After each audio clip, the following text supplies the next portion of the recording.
Hello and welcome back to Salute Your Sports. Combination with Tom Castleman. Had a few bye weeks, busy with work, but Tom and I are back to preview playoffs, all sorts of playoffs, both the NFL playoffs, the college football semifinals. We'll go over all of the NFL wildcard matchups. Some tough picks in there: Vikings, Rams, Commanders, Bucks, Chargers, Texans.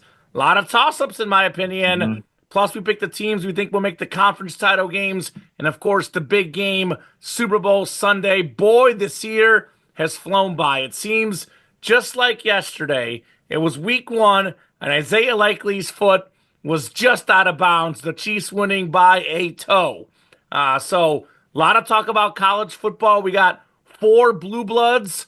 Who's going to win the college football championship? Is it Texas? Is it Ohio State? Is it Notre Dame? Is it Penn State? We'll preview the two semifinal games and pick our ultimate champion. Plus our show staples, betting locks of the week, sports trivia, statements of the week. I have another good season on those betting locks.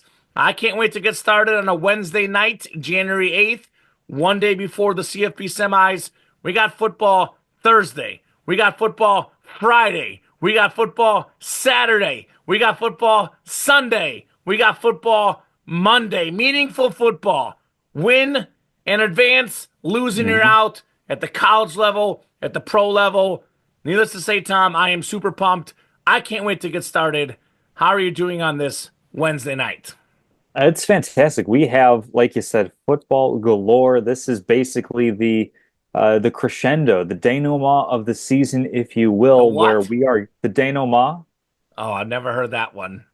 I mean, we've got the penultimate college football playoff games Okay. going, like you said, Thursday and Friday, and Wild Card Weekend, or rather now it's called Super Wild Card Weekend. Ever since they went to 7 games with only one bye. This is, by some regards, the best weekend of football of the season, and I would Yes. say certainly far more compelling than Week 18 was. A little bit more on that later in the show, but let's begin with actually the last game of Wild Card Weekend because you had this atop the show rundown, and I think I agree that this is the most compelling of the matchups. We have the Vikings in LA or perhaps in Arizona. Everybody on the West Coast stay as safe as you can with all those fires. Uh, Hmm. it's Hmm. going to be the Rams and the Vikings in what I think is the most compelling matchup. We saw the both teams lose in the last week of the season. A little bit more a loss of consequence for the Vikings, given the fact that they have to play this weekend. They had a chance to take a bye, have a little extra time to cool their heels. Instead, a rather poor showing against a Detroit team that is frankly really banged up on defense. And now some of those doubts are always going to be there with a player, with a quarterback like Sam Darnold. We've seen the genius, we've seen the phenomenal coaching that Kevin O'Connell has done on the offensive side, Brian Flores on the defensive side to get the Vikings to this fantastic season that they have had. And yet we look at them with a little bit of skepticism because we saw Darnold have not a great game. You flip it to the other side, Sean McVay is, his bona fides are unquestioned. Super Bowl winner, has an entire tree already at the age of 40, whatever he is. He's a young guy, already has A guru. a fully bloomed coaching tree. Everyone around the league seems to descend from the roots of McVay. So this is a really exciting game with a quarterback that we are very comfortable with as far as Matthew Stafford goes. So, Common, what are some of the highlights? What are some of the key points you're looking for in this matchup? Is it the home field advantage holds sway for the LA Rams, or is it the Vikings that have been really good all season long, maybe in spite of a couple of flashes of vulnerability from Sam Darnold, are they able to overcome that in the wild card round? First off, the home field plays almost no factor to me. And, wherever they play this game, because the Rams, Hmm. there's actually an article I was reading a couple weeks ago, Tom, that broke down the best home field advantages and the least good home field advantages based on Hmm. crowd, atmosphere. And I think the Rams were in like a four-way tie for second worst. I think the Ha, Dolphins were considered ha. the worst home field, and the Rams and Chargers, the two LA teams, were right there at the bottom for the worst home field. So Really quick, I find that fascinating about the Miami Dolphins yeah, being the not worst apparently home. not a very good home atmosphere. for them. Although I Huh. would argue it gives them intangible edges in another way because the weather. But Yeah, the weather I'll and the tell way you that what, they when it have the comes, sidelines lined up. I yeah. remember that being a big issue for a Bears game there a few years back where you've got nothing but heat and sun beating down on you, especially Uh, early on in the season when it's hot. and And I so think that's why I'm a little I surprised at that think this was advantage. more based on fan atmosphere, but I have to Okay, really look at that's the fair. I'd have to really look at the specifics. But I mean, I think it's a dome team in LA. It's a dome team in Minnesota. I think both teams know their surroundings very, very well. I don't really put much of an emphasis on home field. I would say maybe it makes a little bit of a difference if it was in Minnesota, which is a super loud atmosphere. But I mean, Hmm. you see those Niner games where the Niners play the Rams. The Niners are essentially the home team. Yeah. So I mean, I think the game's going to come down to you kind of hinted at it. Which Sam Darnold do we see? Because I think Sam Darnold, for the most part, this season has played out of his mind. He's been fantastic, but he is a little bit turnover prone. There is some moments where he has turnovers. A couple moments like that Lions game, he could get rattled. The Vikings have a very good offensive line. What's made him a great season, for the most part this season, he's faced limited pressure. He's got Justin Jefferson getting open.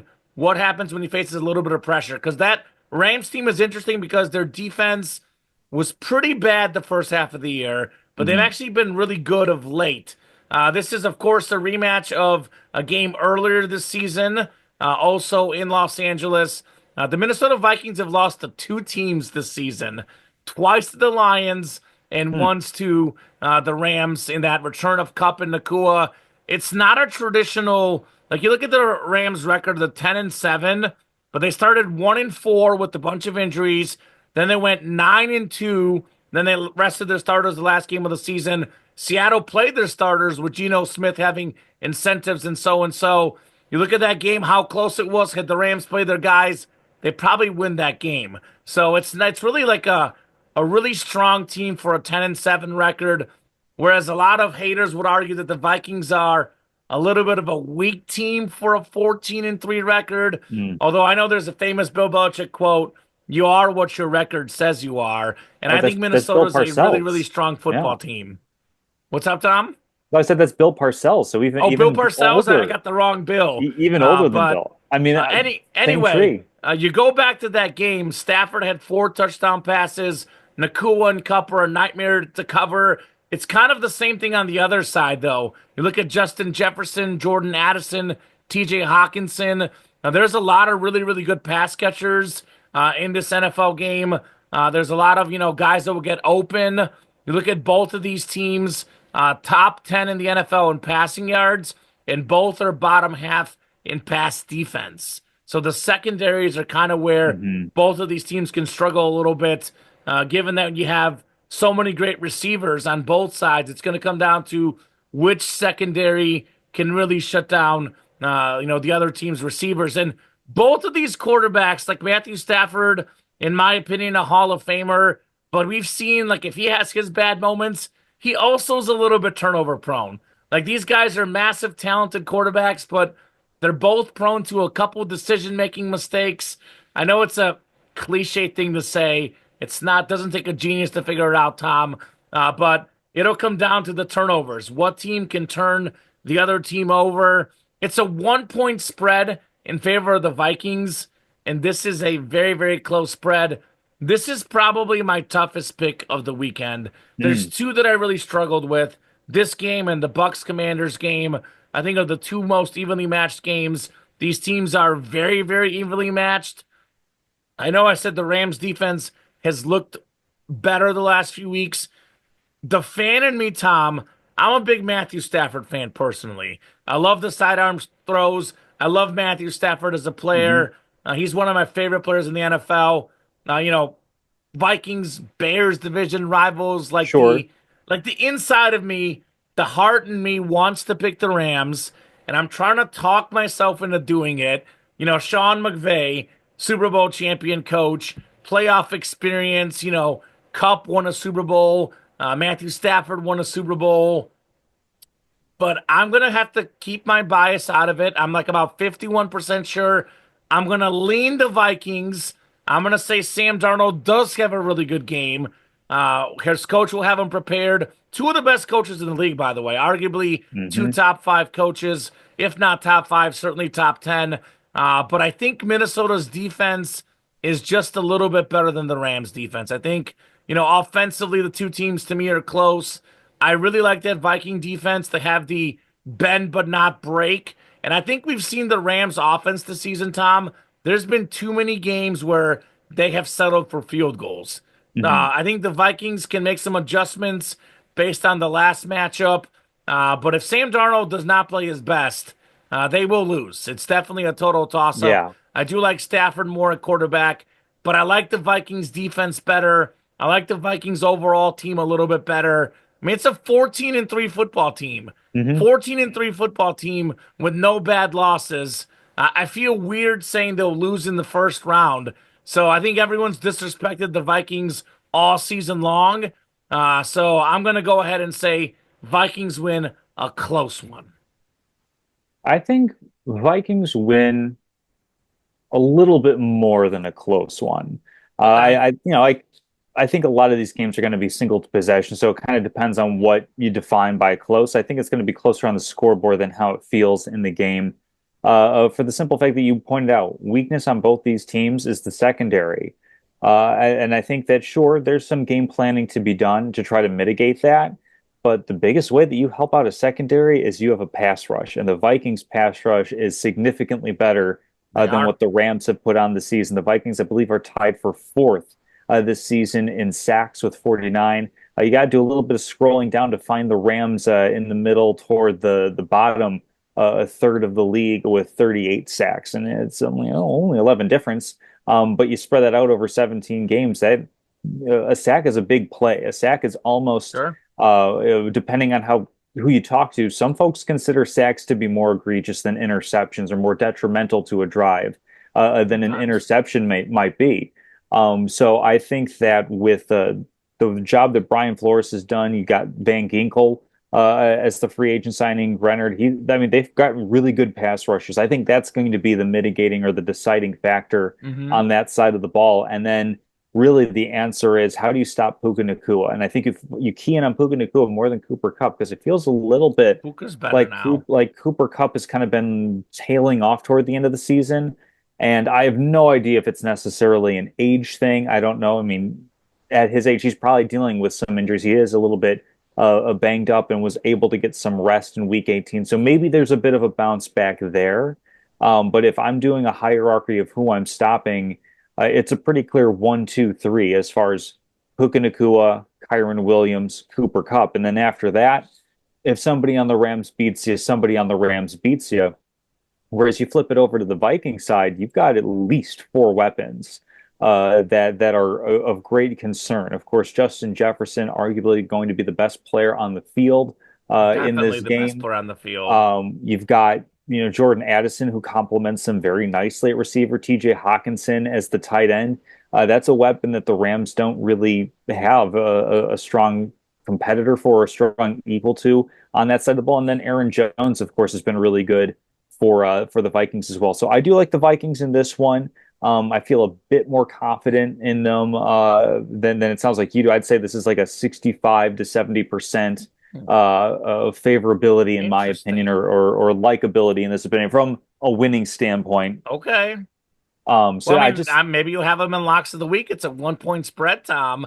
If you oh, feel so confident. that was probably the easiest pick I had. And I know Really? yeah, that is as far as like a locks goes, that was probably the easiest one looking at all the numbers this weekend. So, Well, my easiest one is in the game coming up, and it's not a oh, spread. It's an over/under, Tom. This is my easiest lock of cheer the for week. points. Yeah, we've Uh, got Commanders and we've got Bucks, a game that obviously you're very high on. For me, I kind of find this to be one of the games that's just a handful of meh because I don't really see either of these teams doing much more than winning a game in the playoffs. Winning one game, I don't really see either of them advancing unless there's a significant upset in the Packers and Eagles game. But we'll touch on that one a little bit later. I think that this is a matchup between two teams that I'm willing to throw out the term moral victory. neither of these teams are Super Bowl contenders. Neither of them were Super Bowl contenders coming into the season. I don't think at any point during the season either of them have been considered Super Bowl contenders. I think that if either of them wins a playoff game, the season has been a success. I mean, for the Commanders, you could argue It's that just already a making it to the success. playoffs, finding out Yeah. what they have in a potentially good young quarterback in Jaden Daniels, Great young potentially really quarterback. good. Let's pump the brakes on that. I mean, we already Okay. saw what happened in Houston in the season last year to a season this year. The league will adjust. Yeah, you know what Um, happened? A big part of CJ Stroud's decline, all the injuries to his receivers. there's That that that too. does contribute quite a bit, There's Tom. also there's also more blitz rates against him. What I'm saying is that this has been a good season for the Washington Commanders and Jaden Daniels at quarterback. Probably the offensive rookie of the year, even though I staunchly disagree with that position, as I said a few weeks back. And then we've got the team on the other side, the Tampa Bay Buccaneers. This is pretty much like the team that's been there, done that, a good veteran squad, but kind of feels like they have a little bit of a ceiling. So in this matchup, Common, it sounds like you don't really know who you're going to pick as far as the spread goes. I think it's about a 3-point spread, depending on where you're looking. Yeah. Advantage home team Tampa Bay. So do you think that the Commanders have much of a chance as that young upstart team with Dan Quinn at the helm, or does Todd Bowles and his steady hand with a veteran bunch carry it through, in your opinion? First off, Tom, I think you're selling this game short. Because I think Mhm. when I think of compelling games, I don't really just think of Super Bowl contenders. While I agree with you Sure, that I don't think either team's a Super Bowl contender, Wild Card Weekend's about fun games, crazy this is things, true. high scoring games. And I do think that, I think Washington, I'm much higher on Jaden Daniels than you, obviously. I think Mhm. they've got their quarterback of the future. This is a guy that, probably was already a top 10 quarterback this season in the NFL. Certainly has potential to be even better going down the road. Their defense needs some work. They're not quite there yet, but I would argue it's a huge game for Washington because if they win this game, that's the step.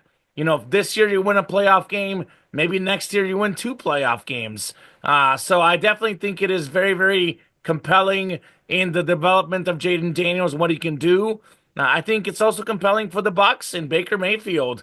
How much does he keep proving that, he could be a top 10 quarterback in this NFL as well? Because, last year he won the division. Last year he won a playoff game. Now, this will be back to back playoff wins for him in the opening round. He also won a playoff game a few years ago against the Steelers. So I love to see how these guys play in the big games. I think it's a very, very hard game to pick. You look at these teams, they played week one. The Bucks won that game 37-20. I don't put too much stock in that game, Mhm. though, because it was Jaden Daniels' debut. It was week one of the season, which already, week one's always tricky, who played how much, the live reps, the getting used to things. So obviously, rookie quarterback week one, you would think advantage would be the other team anyway. So I really kind of throw this one out as far as having any sort of importance in this game. I think the Bucks are 3-point favorites. I mean, I love the over in this game. 50 and a half points in this game is the over under. We had 57 points in that week one matchup. The Bucks are third in yards per game. Washington is seventh. The Bucks are fourth in points per game. And then the Commanders are fourth. So 29 and a half for the Bucks, 28 and a half for Washington. About 29 points adds up to 58 points. We had 57 in week one. Look for a lot of points. Their defenses, by the way, not great. Both in the Mhm. bottom half in points allowed, both allowing about 23 points per game. I do think Washington's defense has gotten better as the season has gone on, but overall, I still look at this. Two great offenses, two mediocre defenses leads to a lot of points.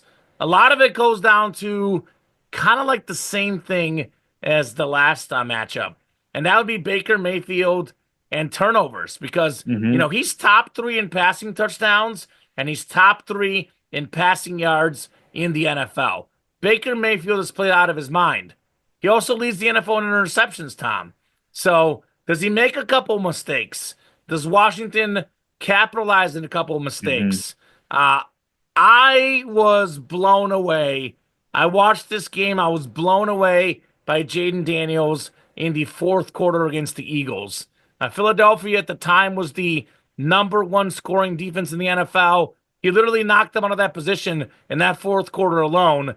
Threw 5 touchdown passes that game, 3 in the fourth quarter. I really like him. I like his clutchness. I like his moxie. He's kind of one of those guys to me, Tom, watching Jaden Daniels. He's got the it factor, the unquantifiable factor beyond the statistics. His teammates believe in this guy. Hmm. Terry McLaurin, by the way, second in the NFL in receiving touchdowns this season. I think the Commanders have been a little bit more consistent. They're 12-5. The Bucks are 10-7. I don't like the Bucks are weird because they beat the Lions. They pushed the Chiefs to overtime, but they've also had some really head-scratching games.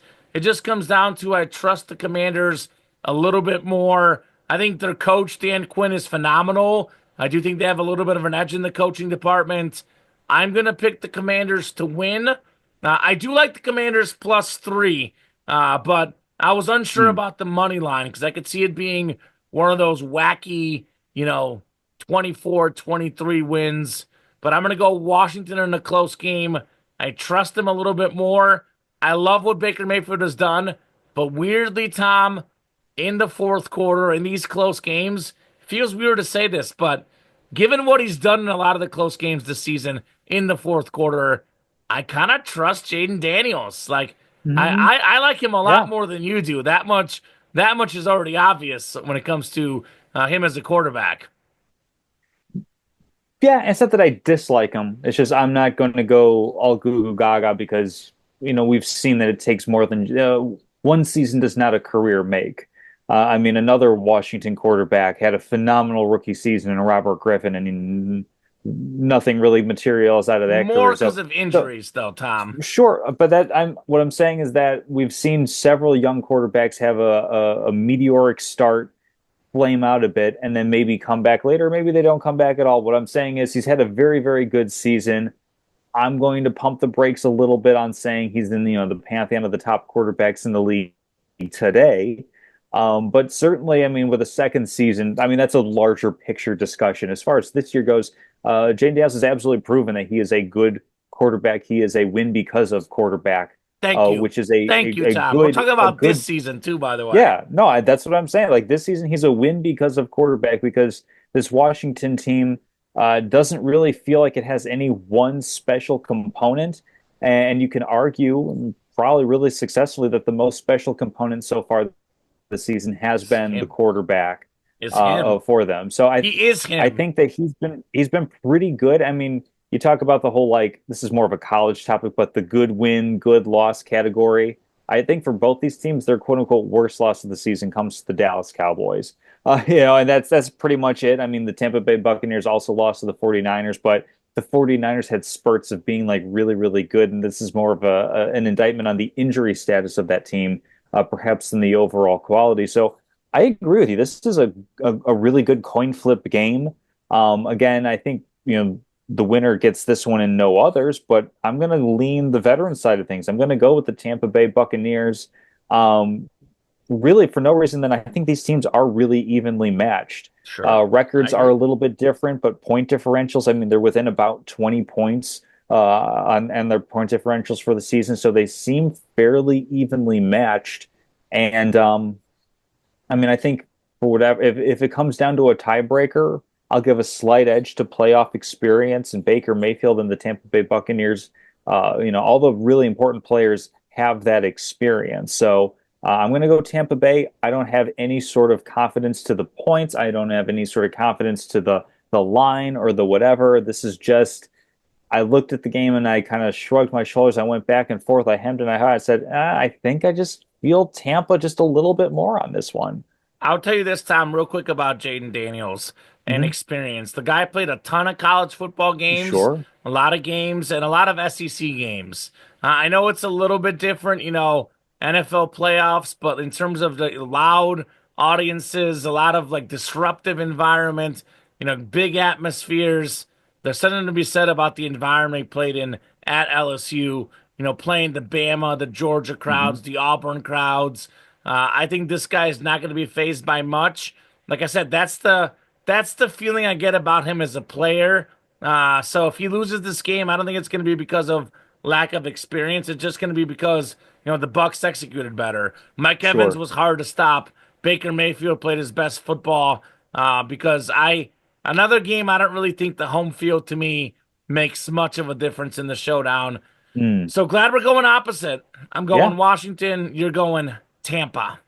Yeah, I mean, I think one that's going to be a welcome change. 'Cause I think we're going to have a lot of games where we're going to be similar, probably like this next one, the Eagles and the Hmm. Packers. This is another matchup where it's two teams that faced each other to start the season in Week week one one. again.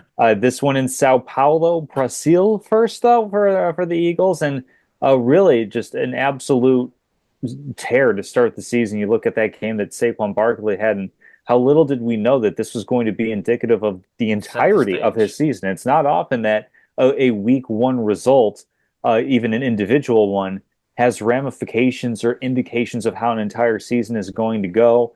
This one, I think, with the reports that Jalen Hurts, excuse me, is practicing and he quote unquote looks sharp for whatever that is worth in a practice. The most important thing is that he is practicing. He is working his way to being active for this game. And really, it's as simple as if Jalen Hurts plays, Eagles win. And I don't think it's especially it'll be a closer game, but I'd still feel very, very confident in the Eagles winning.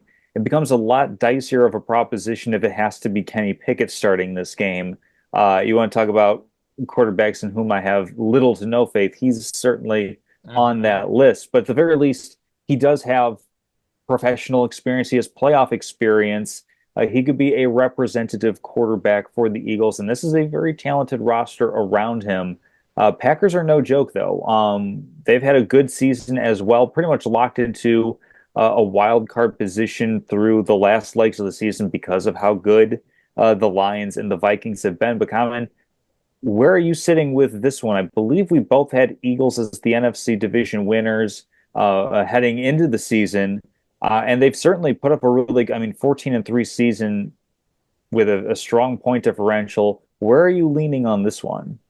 The Eagles are actually a much better team than we thought. I think both of us picked Than you them thought.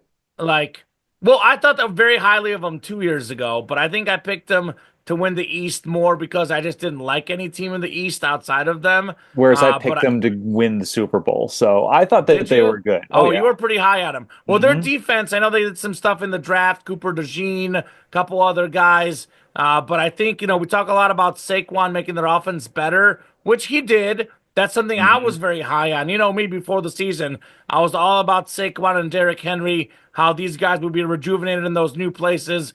I liken Saquon being like CMC with the Niners. It's been exactly the same, if not better, becoming the ninth rusher with 2,000 yards in a season. Obviously, making their offense more explosive. And they have great playmakers: AJ Brown, Devontae Smith at receiver, Jalen Hurts at quarterback.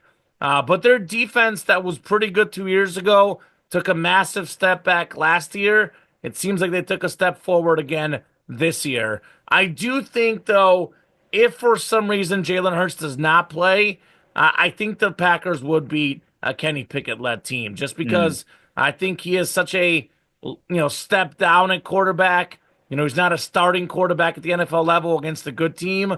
But, reports are Jalen Hurts should play. I'm going to go ahead and assume that Jalen Hurts will play. And I'm going to pick the Eagles because their talent is just so good on both sides of the ball. I mean, they're a top five defense, a top five offense. There's not really weaknesses you can see in the Eagles. They're a very, very complete team. Green Bay has a pretty good defense, a pretty good offense, but they've really struggled against the good football teams this season. I mean, they lost to Philadelphia week one. They went Hmm. 0-4 against the Lions and Vikings combined. They beat a Houston team barely at Lambeau Field. They beat a Rams team that was banged up early on in the season. I mean, you got to factor in it was a home game against Houston, which is a dome team that actually was Hmm. not all that great this year, anyways. And then you look at, a banged up Rams team. I'm trying to look at the Packers schedule and trying to find a statement win. And there is none. There is no statement win on the Green Bay Packers schedule. Whereas the Eagles have, whether it's this year, whether it's past years, they have proven to be able to beat good football teams. So I definitely am going to go Philadelphia in this one. If Jalen Hurts is 100%, I might even lean the Eagles cover. But 4.5 point spread, I would say, is pretty fair on this game. Of course, always beware of the backdoor cover. Green Bay Hmm. Packers are really, really good in the fourth quarter at the end of games, and they have been backdoor covering all season long. Ask the Minnesota Vikings, I believe they backdoor covered in at least one, if not both, of the matchups that they played. So that backdoor cover could happen, but I think the Eagles will be comfortably have this game in hand. If Hmm. Jalen Hurts plays, if he doesn't play, I do think it might be a different story because the quarterback position in the playoffs is extremely important. And I don't think Kenny Pickett is ready to be that guy. He's banged up as well. And Hmm. they go down to a third stringer and the rookie from Yeah, Stanford. Tanner Things get McKee. things get even worse. So give me the Eagles. I'm gonna bank Hmm. on knock on wood Jalen Hurts plays. But I do feel of the three NFC games, this is the one I feel the best about. The other two to me are toss-ups. This one with the healthy Hmm. Hurts is fairly clearly in Philadelphia's Yeah. edge to me. Yeah, Eagles are much more staunch on defense, much more balanced on offense than the Cowboys were last season. So I'm not seeing a wild card shocker in the NFC East this season. Moving on to the first game of the playoffs, the Texans and the Chargers meeting up Saturday afternoon. This is a tale of two seasons. I mean, Houston Texans were getting a lot of shine heading into the season, including from yours truly picking them as Mhm. a dark horse to win the AFC, and they To definitely make the showed. AFC Championship. I'm Oh, sorry. you picked them to win the Yeah, AFC. I picked them to be in the Super Bowl, Oh, and like you said earlier, in part due to injury, Stephon Diggs, Tank Dell, both done for the season. Nico Collins was out for some stretches of time as well, but also beside that, teams have learned to blitz CJ Stroud a little bit more and force him to try to deal with pressure, and he's shown that's an area of improvement in his game coming out of year two, having a little bit of a sophomore slump. Book nowhere near written on him, but certainly not flying as high as they had been last season coming out of the AFC South and a that's weak fair. AFC South, an AFC South where uh, their last game of the season didn't really matter all that much because they had clinched up the playoffs. Meanwhile, you look at the Chargers, a team that I said maybe would be the second best team in the AFC West, if only because they had to go up against the Broncos and the Raiders. I pegged that division all wrong, by the way. We both definitely had the Chiefs on top, but the fact that both the Broncos and the Chargers find themselves in the playoffs, that's a testament to the head coaching. That's a testament to the culture that is being built, particularly in Los Angeles with Jim Harbaugh. And you look at that team, how they started off the season, it just kind of felt clunky. It felt a little bit old-fashioned, old hat of we're going to run the ball and have good defense, but we just don't have the firepower. And then toward the end of the season, and this probably coincides with Justin Herbert recovering more and more from that foot injury he had toward the end of the preseason and going into the regular season, Chargers started throwing the ball a little bit more. We're getting a little bit more of that modern offense, that complementary offense, using both the pass and the run to match a defense that's been number one in the NFL in scoring defense this season. So, is this the year that the Chargers finally are able to put it all together, win a playoff game, advance? They're not going to, let the game slip to the Jacksonville Jaguars and Trevor Lawrence. They're going to get a lead. They're going to hold on to it. Or do we maybe see a little bit of an improvement? Maybe CJ Stroud's best game of the season, despite the fact that's a relatively low bar. I don't know if you remember the preseason picks, Tom, Hmm. but I had the Chargers as my last team out. I almost had them in the Hmm. playoffs. I had my wild card pick. I think I picked the Dolphins as the last team in and Chargers as the last team out because I do like Harbaugh. I think they've done a little bit better than expected, but I don't think they necessarily surprised me. I think they're kind of like in some ways like the Eagles. Their Hmm. defense just got much better out of nowhere this season because I like Justin Herbert a lot. I like Jim Harbaugh a lot. Lad McConkey has emerged at wide receiver. he's been a massive difference maker. Like, would they prefer to have him as the number two? Absolutely. If he's your number two, we're talking about a legitimate Super Bowl contender. But he's Hmm. proven to be a solid number one. I think that Herbert got better as McConkey got better. So yeah, I do think the Chargers should win this game. I mean, I think you look at the Texans have sputtered the back half of the season. Tank Dell is out, Stephon Diggs is out. We're talking about two of your top three receivers not Hmm. playing. Sure, has the NFL picked up some things on CJ Stroud? Sure, they have. But I think it is a lot different when you get wide open. You talk about blitzing. If you blitz a quarterback, receivers got to get open quicker. When you have one receiver to target on your team, it makes your team a lot different. I think if this was a Texan team that had Diggs, Collins, and Dell healthy the whole season, it might be a different story. Hmm. But actually, Houston really, you're talking about lack of signature wins. Uh, they're 10-7 this season, Tom, but they're 5-1 against the AFC South. Jacksonville, Hmm. Tennessee, two of the worst teams in the NFL. The Colts are a mediocre team. So they're 5-6 against the rest of the NFL. So you take out the division, they have not looked really good. It's a 3:30 kick time, by the way, Tom, which I don't know if you know the statistic, a random pointless stat, but every Hmm. single Texan playoff game has been a Saturday 3:30 kick. Not only did So I know that, but there goes my trivia question for the uh, week. You're welcome. And here's one you like, Tom, a lot. You're a Yeah. big fan of point differential. Well, the Hmm. Texans' point differential in the season, zero, exactly even. The Chargers are plus 101. I mean, defensively, they're top five in the NFL. They've scored more points than the Texans. They've allowed less points. They're the number one scoring defense, the Chargers. The number one scoring defense in the NFL. I think Joe Mixon, again, the back half of the year, not quite as good as he was the beginning half. I mean, they do have two weapons. They have Mixon at running back, Nico Collins at receiver, but I think that the Chargers will dominate the line of scrimmage. I think it's going to be very hard with Nico Collins.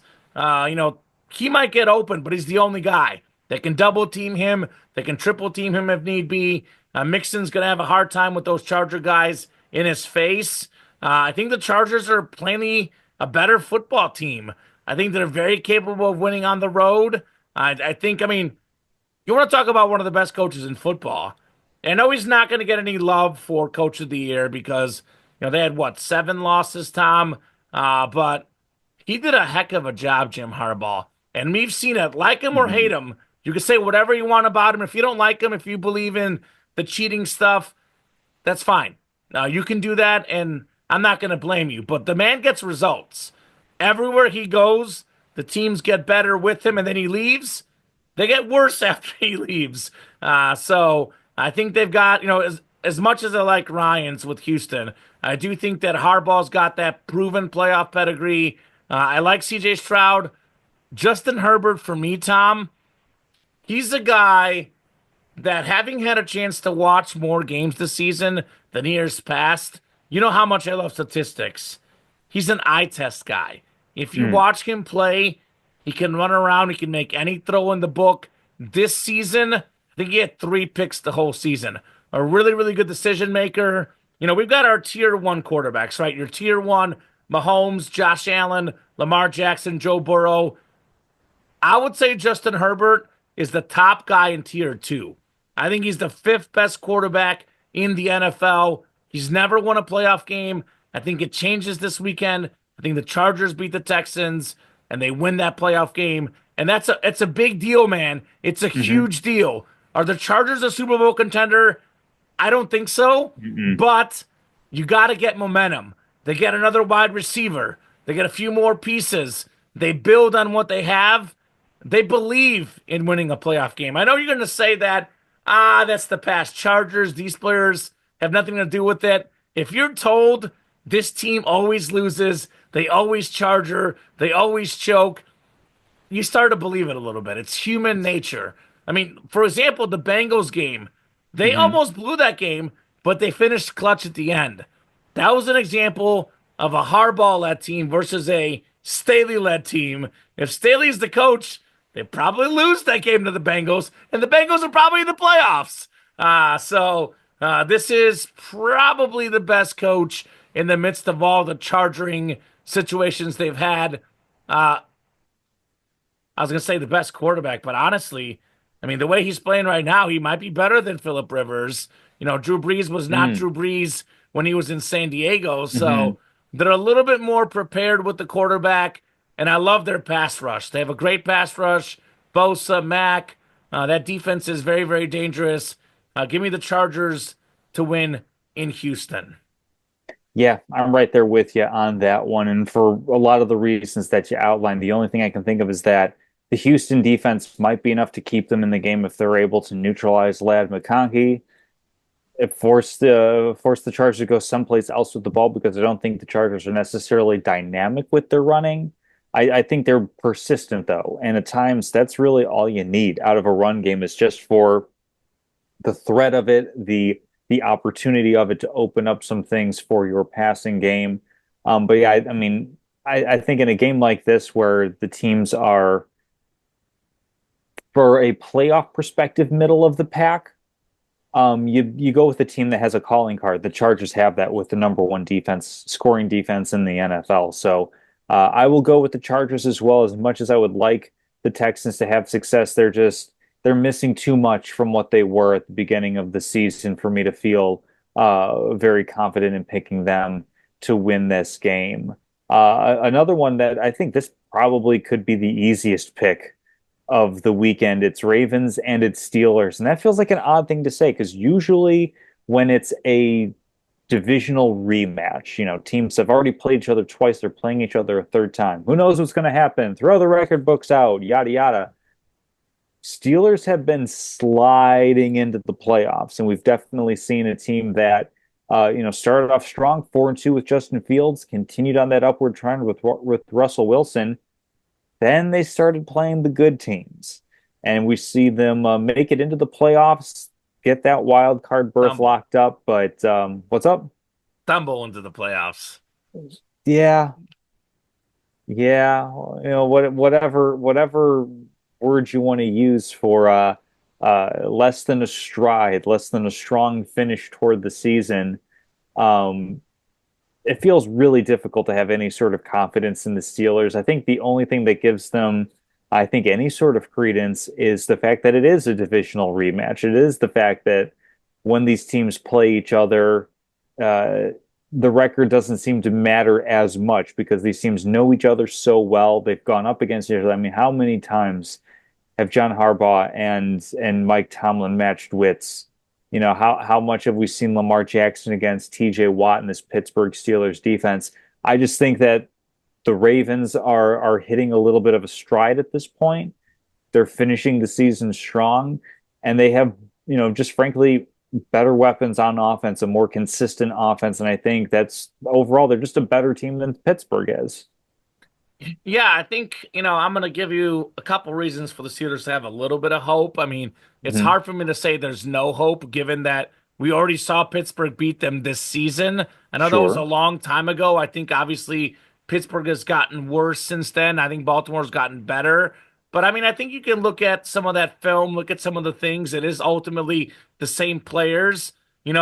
Lamar Jackson's 3-5 in his career against the Steelers. He's got 8 touchdown passes and 9 picks. Did look better last time out, 3 touchdowns and 1 pick. But I think, you look at TJ Watt, the best player on defense in the NFL. I think you look at Mike Tomlin, a great coach. I think you look at Cam Hayward, another great pass rusher, that D tackle.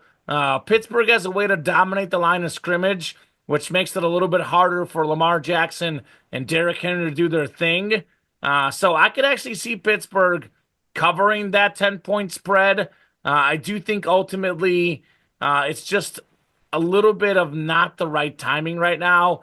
I do think that the Steelers overachieved a little bit.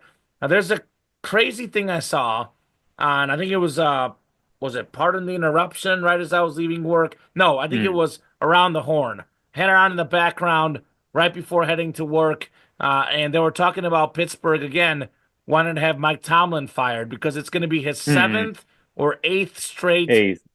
eighth straight playoff loss in the opening round of the playoffs. But the case in point that one of the guys made, Bill Pulaski, which I agree with 100%.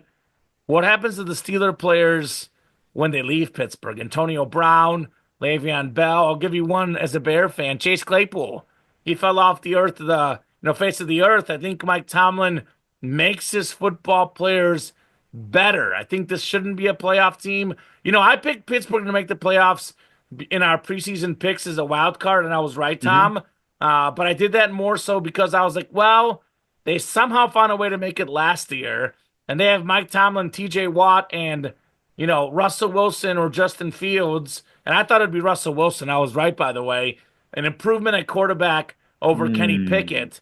So I reasoned my way into putting him in the playoffs, and I did get him in there, but they shouldn't make the playoffs. I mean, certainly I think Miami, if they were healthier, the Bengals, maybe if they were healthier, are better football teams. So they shouldn't be in the playoffs. Why do they always lose in the first round? Because they get a 5, 6, 7 seed and they go play a road game in the playoffs. It's hard to win when you're the clearly worst team. So I am going to pick the Ravens. I do think it could be just a little bit more competitive than people are giving them credit for. I'm not going to put this in betting locks of the week, but I might put a slight wager on Pittsburgh plus 10 and a half. That's a team that's done really well against Lamar Jackson.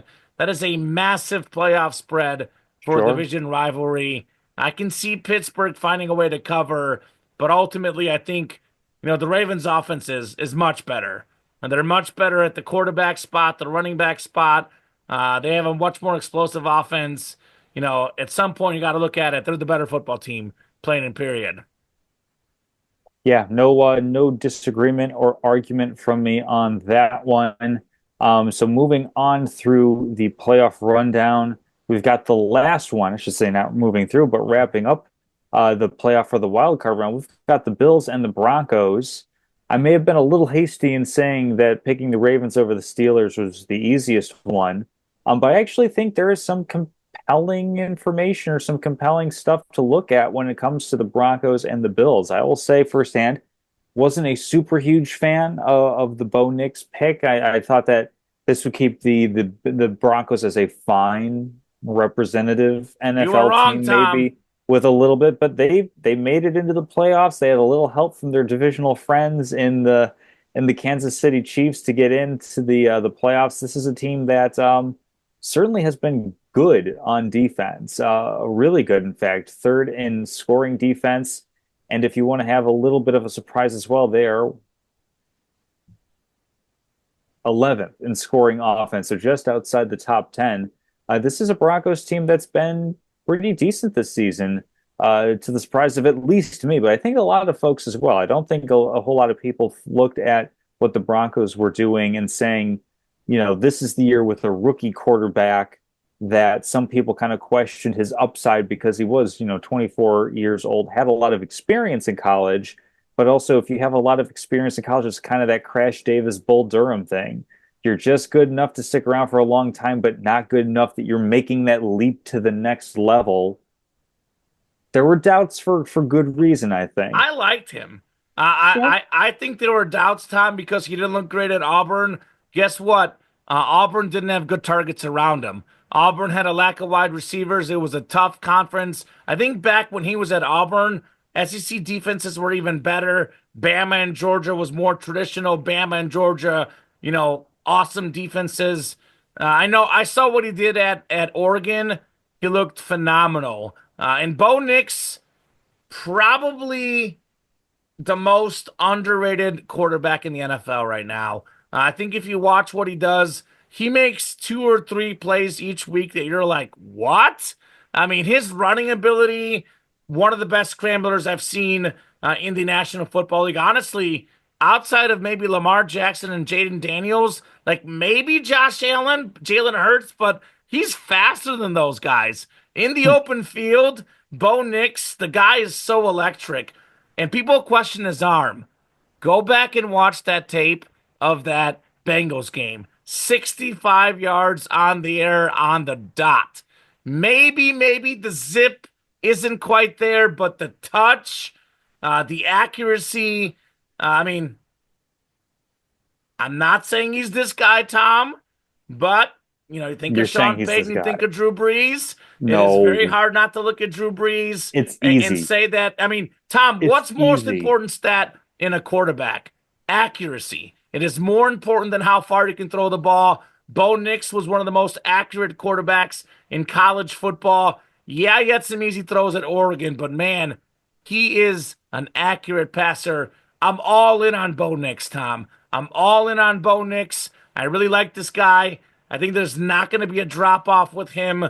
Phenomenal rookie season. I'm going to pick the Bills in this one still, but I like the Broncos to cover. I like the Broncos to cover in this game. You mentioned the third best defense in the NFL.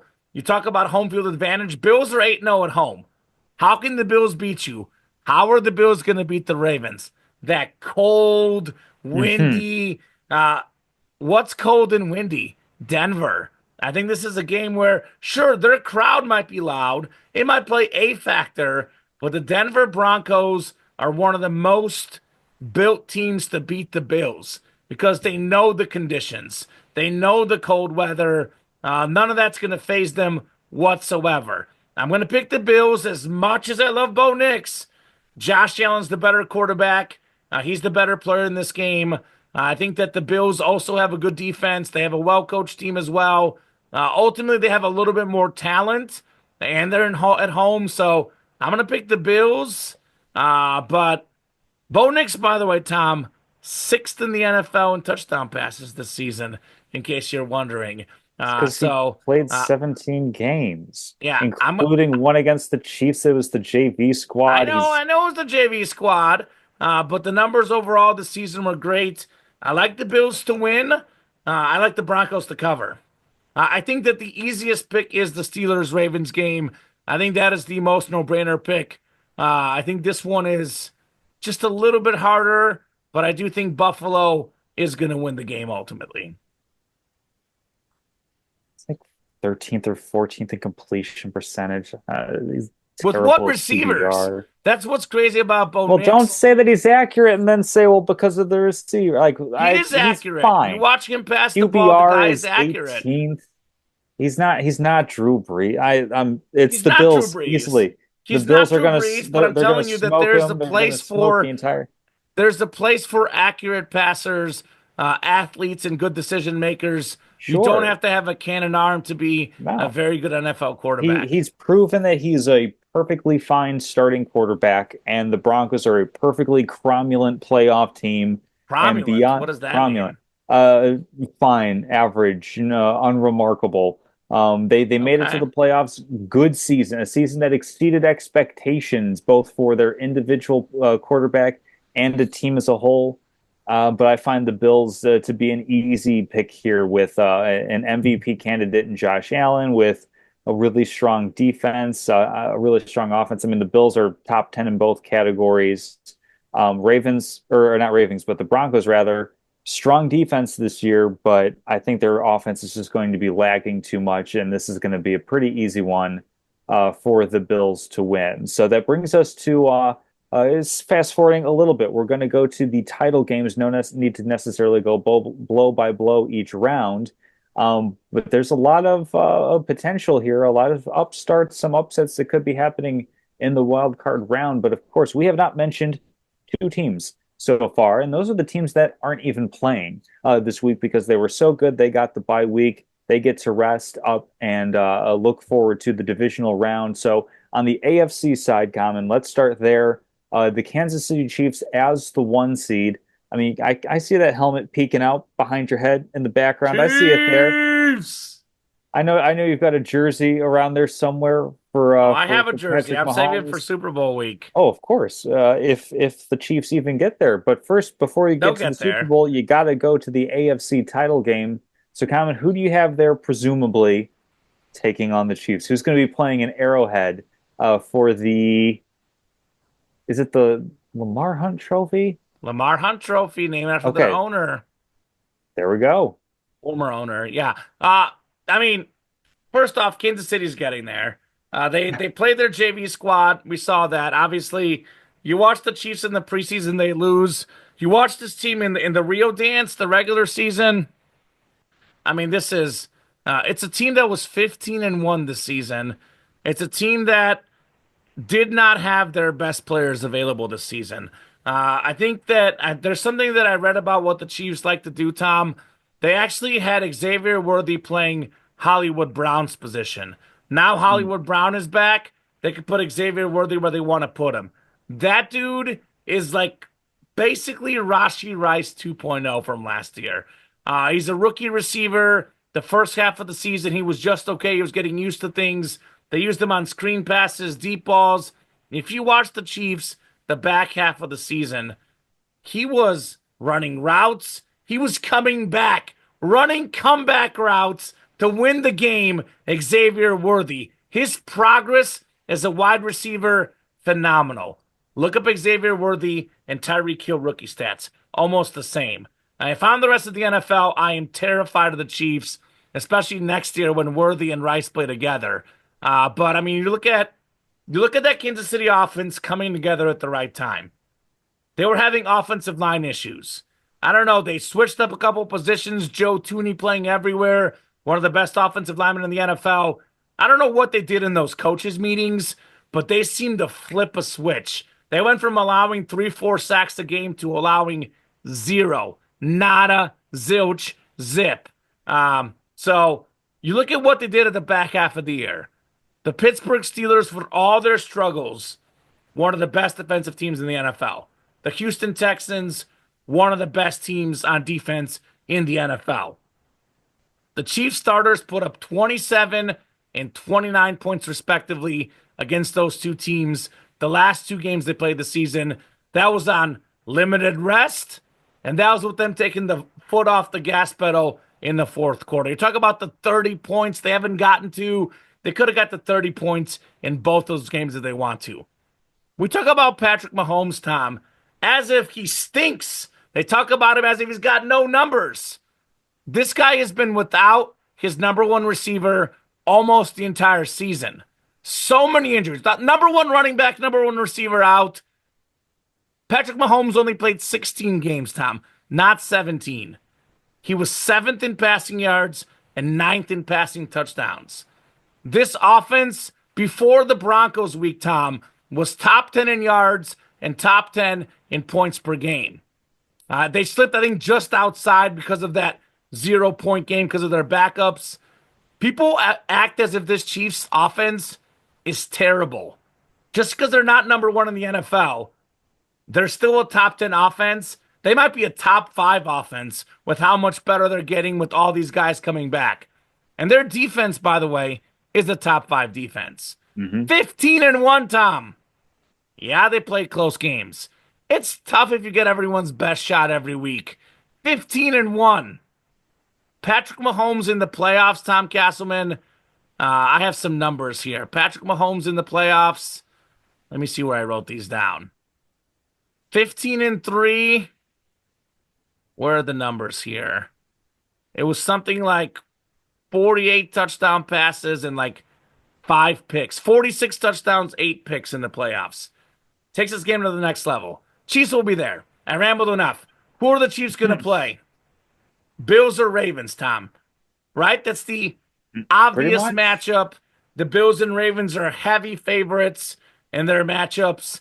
I think the Chiefs will be heavy favorites against the Chargers or Texans.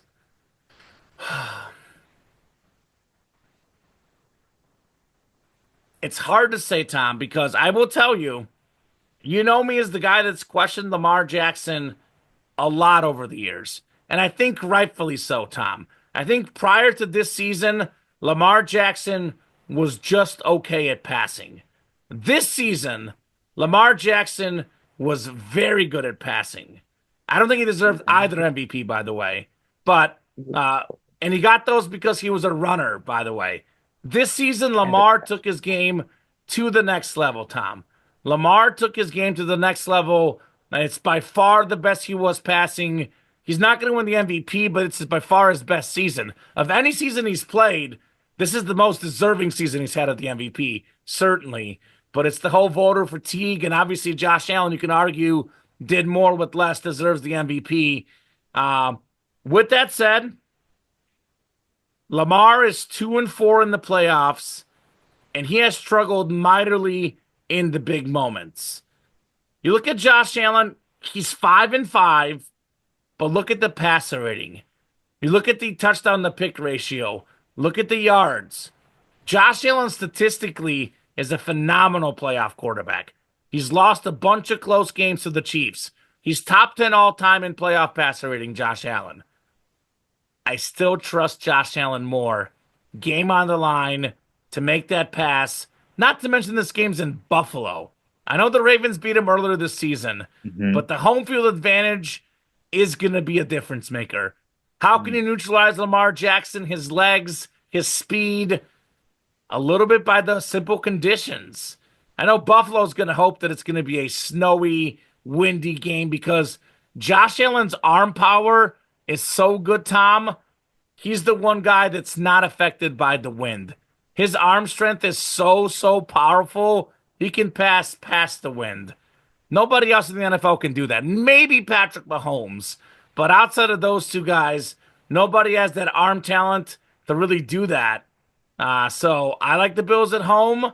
I think it's going to be a matchup of two teams that haven't quite gotten there in the playoffs. One of them's going to get there. One of them's going to play the Chiefs, and it's going to be the same old result as always. The Chiefs are winning the AFC title game, and I think the Chiefs have a chip on their shoulder. Everyone's Hmm. telling them how much they're not this good. They're winning because of this. They're winning because of that. Mahomes didn't get the Pro Bowl. A bigger snub than Mahomes was Trent McDuffie. Some metrics have him as the number one cornerback Sure. in the NFL. He's certainly one or two. Him and Patrick Surtain are, dead Hmm. even for me as top corner. The fact they didn't make a Pro Bowl is one of the biggest tragedies and travesties in Pro Bowl selection history. I mean, even like Nick Bolton, he doesn't make a Pro Bowl ever. Even Travis Kelce, who was, I think he was like seventh in the league in catches entering week 17. A little bit Mm. less yards. People act like Travis Kelce is not a good player. He had like 97 catches, Tom. Like, I mean, come on. This team is so underappreciated by the rest of the NFL. I like the Bills to get there. Unfortunately, Josh Allen, whether it's going to be the kicker, whether it's going to be the defense, Buffalo's defense always has a letdown in the playoffs. I think it's going to come against the Chiefs. I like Kansas City knocking out the Bills and making yet another Super Bowl, Tom.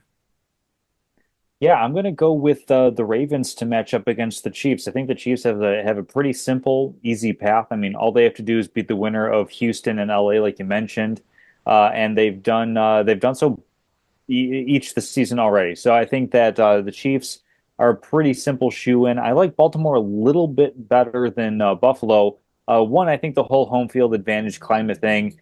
We've seen plenty of snowy, cold, blustery games in Baltimore, Maryland as well. This is a team that is built for those types of games. You talk about having a quarterback who's got the arm for it. Well, the Ravens have the running back for it in Derrick Henry. That's true. Just the absolute tear that he has been on.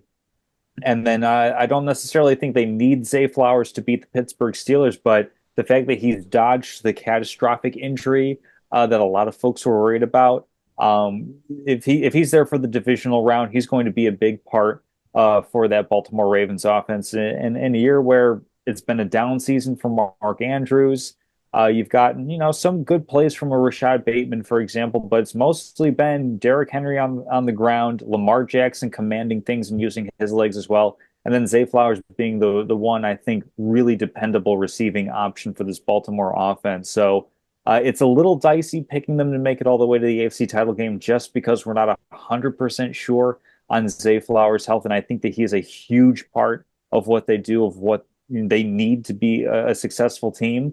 But if we're talking about possibly the best quarterback matchup simply on how their individual seasons have gone this year, I think the best matchup of the year is going to be Lamar Jackson versus Josh Allen in the divisional round. Um, that's going to be really compelling stuff. That might be the best football game of that round of the playoffs. Actually, might not be. I think it almost definitely is going to be the best It playoff should game of the be. divisional round. So It should I'm going to be. have Baltimore going up against the Chiefs in the AFC title game. And then over on the NFC side of things, I mean, I've already been bullish on the Philadelphia Eagles in the preseason, throughout the season. And of course, I'm going to have them in the NFC title game. The only question is who is going to be opposite of them. And it's down to either the Vikings or the Lions in a rematch of, well, several matchups that they have had so far this season. Um, I'm of two minds because I'm really worried about the Lions and their defense. I mean, they've got 22, 23 players now on the defensive side of the ball that have been on injury replacement. I know that there was talk of maybe Aiden Hutchinson makes it back in time for the playoffs or in For the time for the Super Super Bowl. Bowl, something That's like what they're that. saying still could happen. Even if he's healthy enough, like he's not in the football, like I just can't count on him making any sort of big comeback. So it feels a little bit difficult picking the Lions given just how much of an uphill battle they have as far as the health goes.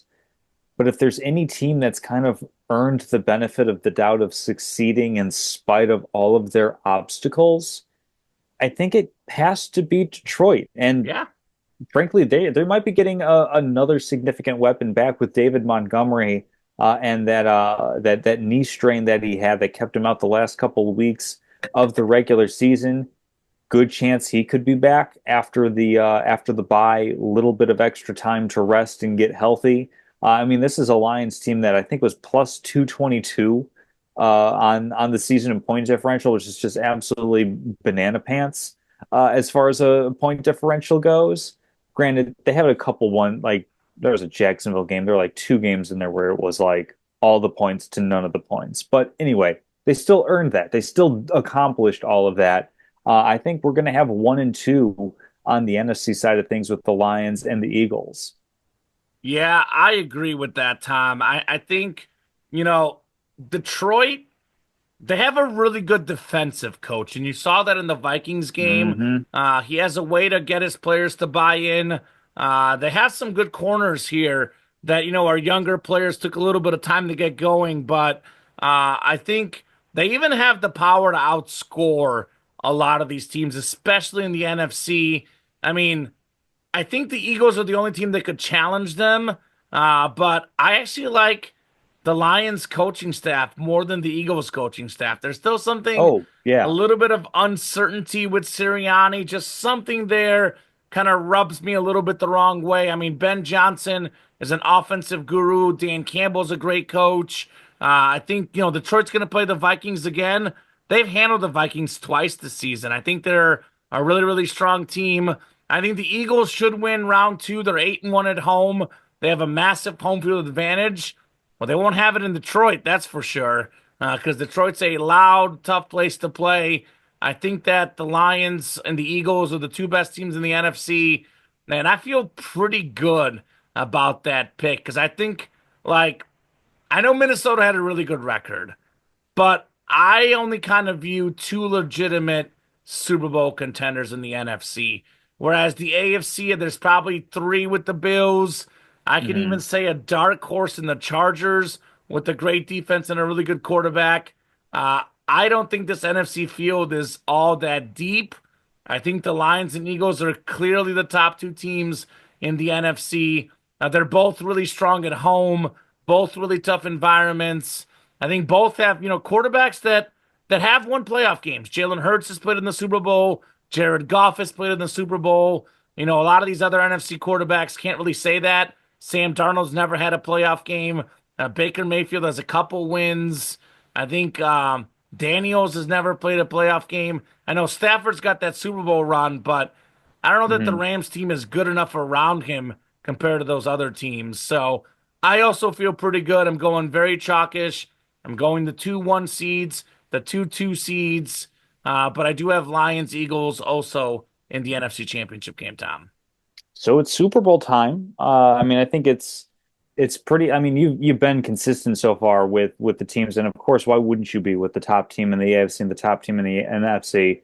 You still going Lions and Chiefs in this one? Yeah, it's my preseason pick. I mean, it's Hmm. kind of hard to go away from your preseason pick when you have that written down, and then They're 2-1 seeds, and they both have home field advantage until the Hmm. Super Bowl. That article that I mentioned about best home atmospheres. Well, guess what, Tom? The Chiefs were, I believe, number one, and I think Sure. the Lions were either third or fourth. I think it was like Seattle was two, and then Buffalo was up there. The Lions were up there. I know they were in that top five. I think these two teams are two extremely well coached teams. I do think that the Chiefs, you know, being there, having been there, done that. They have that over anybody else. They have extreme confidence in themselves. Sure, there's a couple of lucky plays here and there, but for the most part, why do the Chiefs win these close games? They're comfortable in these close games. They're comfortable. They'll find a way to win a close game in the AFC title game. I don't see them losing at Arrowhead Stadium in that Hmm. scenario. And similarly, the Lions have proven to be good at winning the close games, the blowout games, however you want to have these games. They've also won these games. I mean, they were super close last year. I thought last year they were that their step was just miss the Super Bowl. This year is just make the Super Bowl. Maybe the year after is win the Super Bowl. But they have the ability with the play calling and that offense to really kind of score against anybody, even that Eagles defense.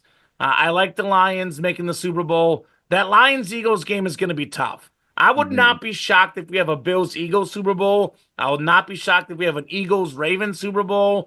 I think there's five legitimate contenders right now: the Yeah. Chiefs, Bills, Ravens. Then we have the Lions and Eagles. I would be shocked if one of those five teams does not win the whole thing.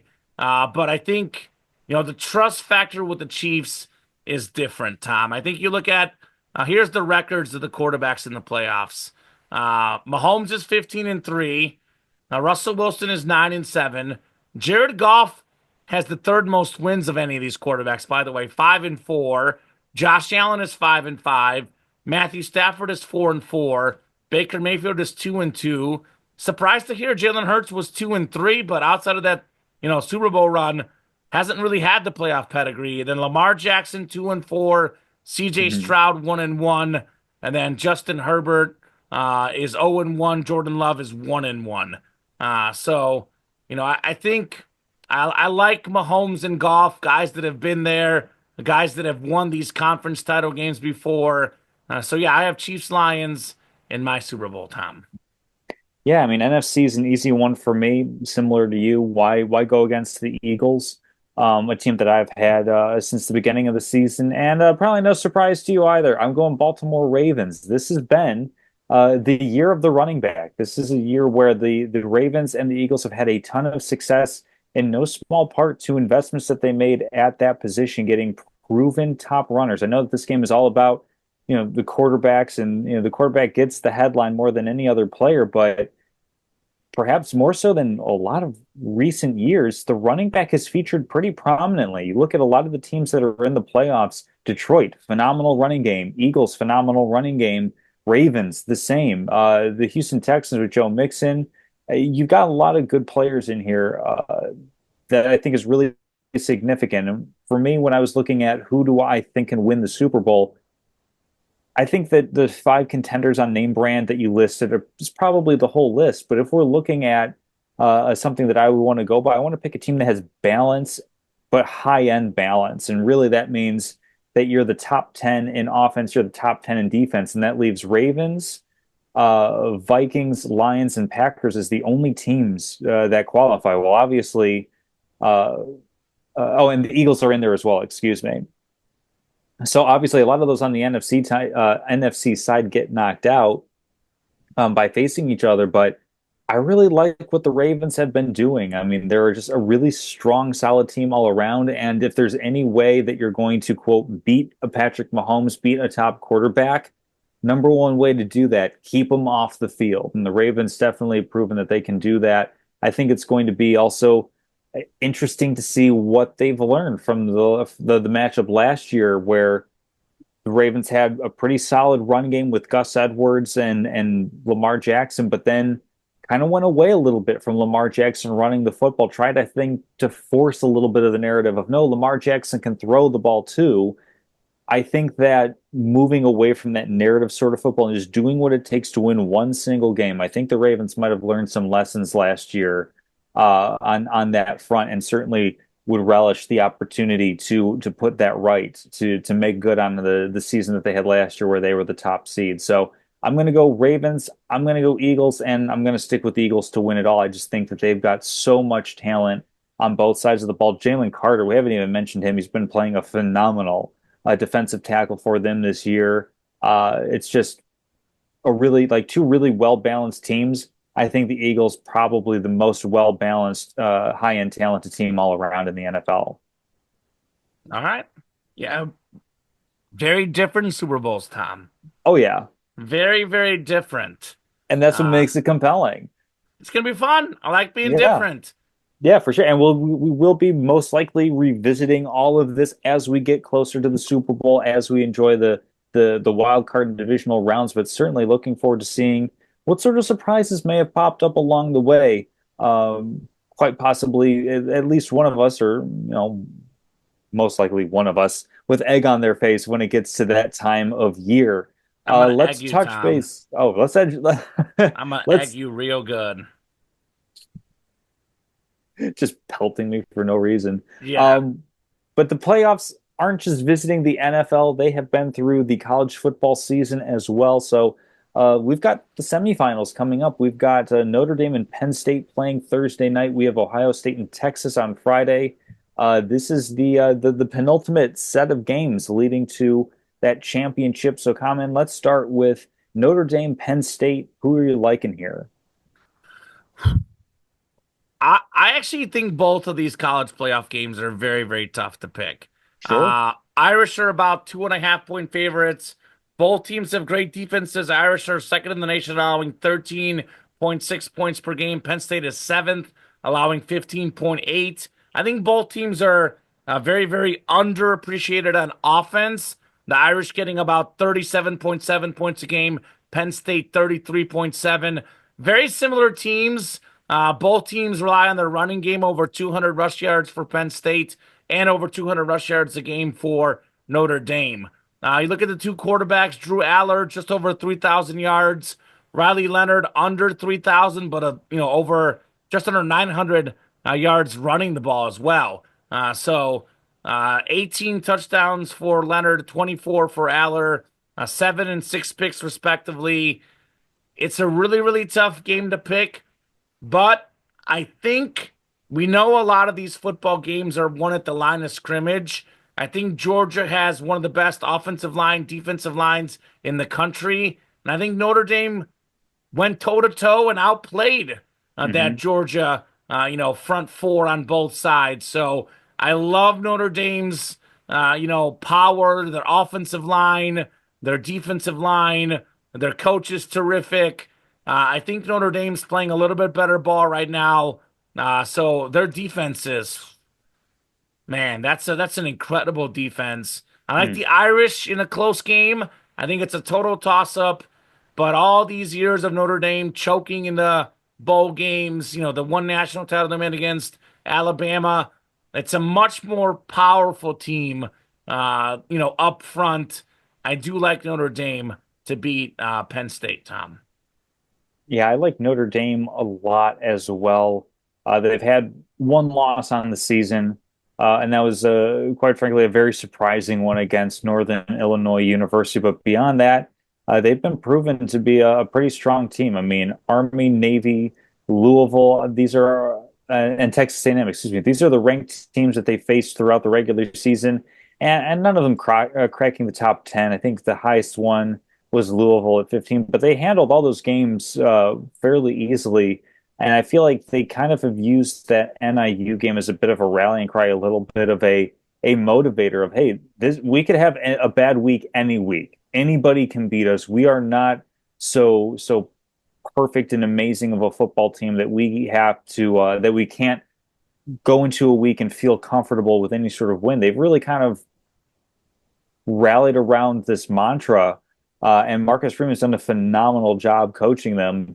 On the other side of things, it's a little bit narrative based, but there's also a lot of smoke to this fire with James Franklin and the Penn State Nittany Lions being a team that beats everyone that they're supposed to, but then they go up against Ohio State, they lose. They go up against Oregon and they lose. And frankly, if we're looking at SMU and Boise State, those are teams that frankly are lesser than the Nittany Lions. Sure. So, I mean, I'm feeling pretty confident, pretty comfortable with the Notre Dame Fighting Irish as well for this matchup. I think the one that's got like more name brand firepower to it, I think, is Ohio State and Texas because these are two teams that held the number one spot at varying points in the season.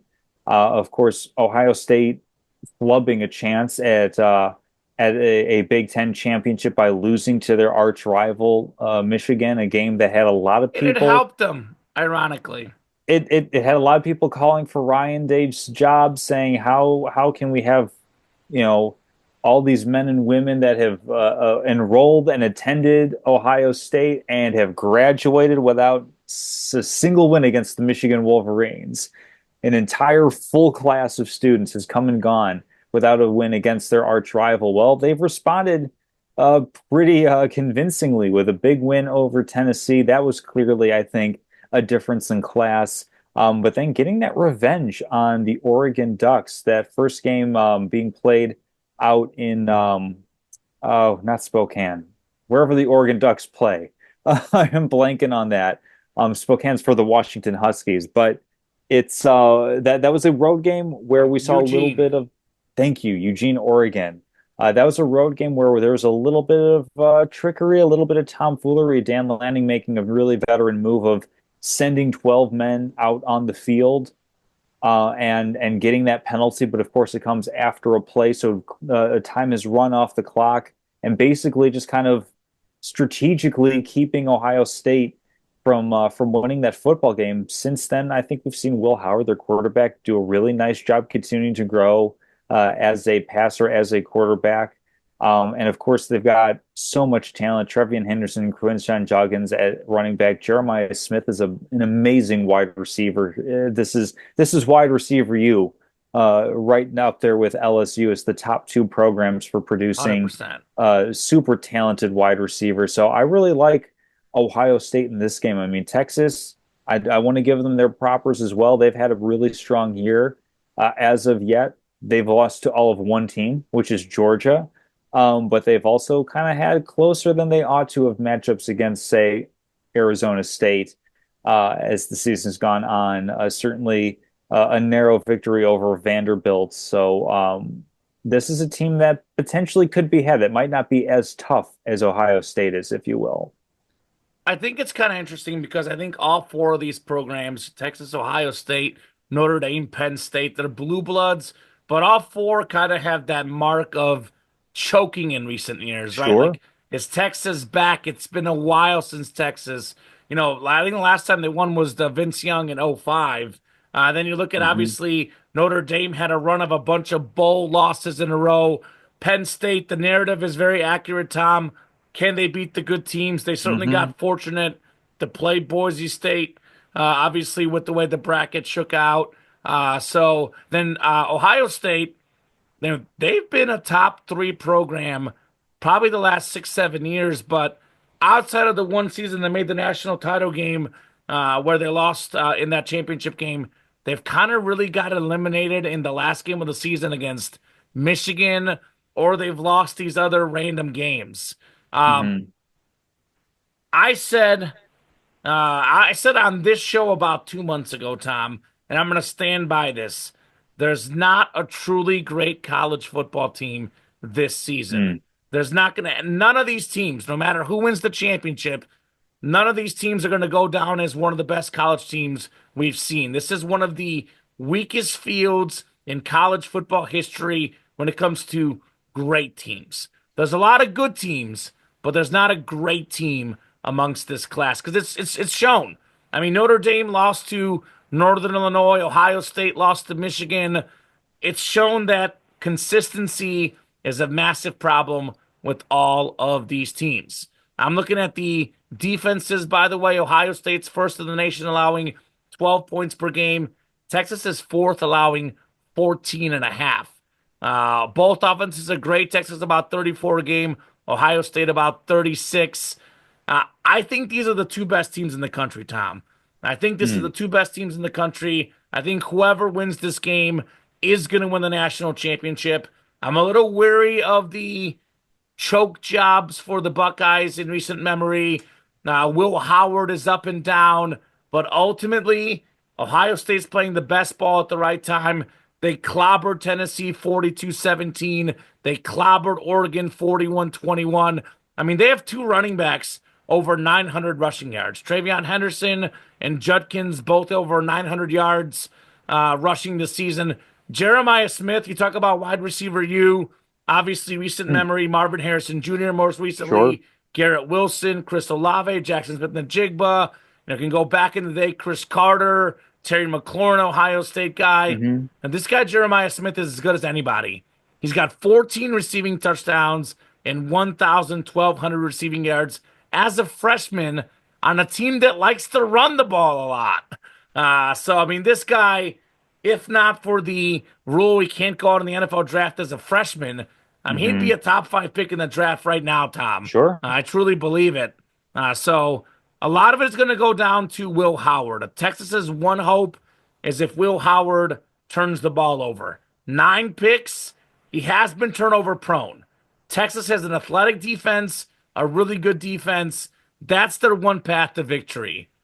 I do think Texas can cover 6 points. I do think this game is going to be close.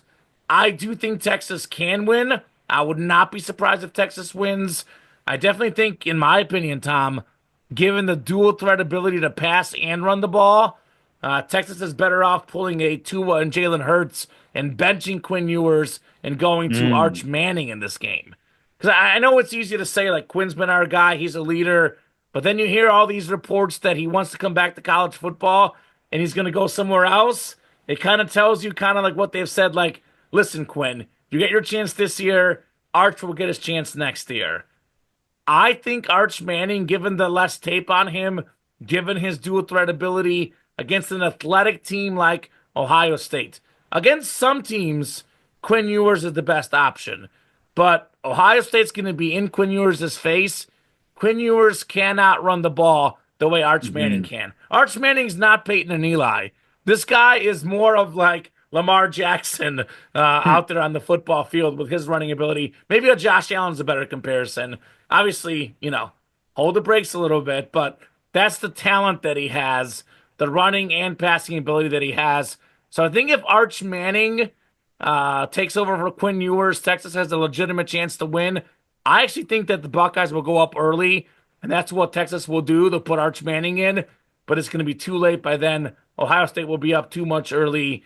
Give me the Buckeyes to win this game. And ultimately, Tom, I'm going to pick Ohio State to win the championship.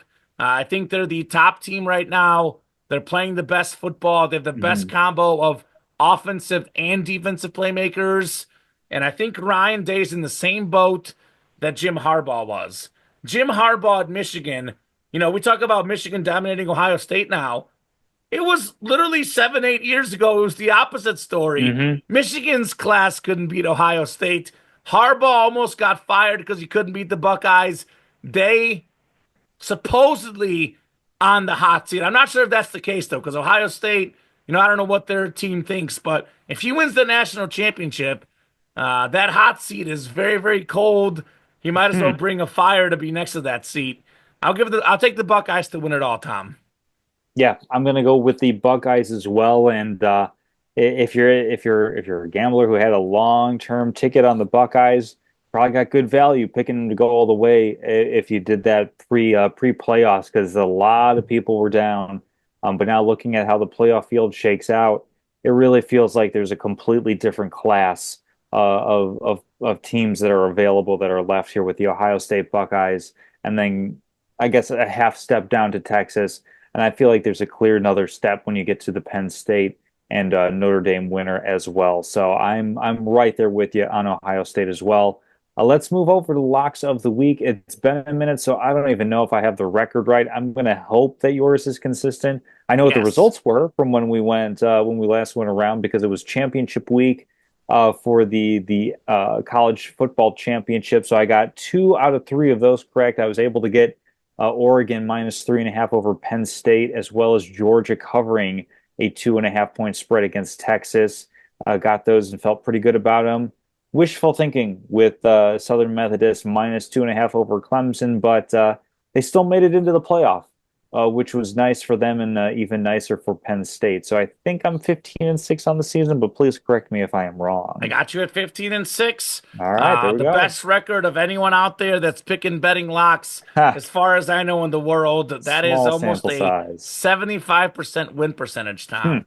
Hmm. That's pretty good.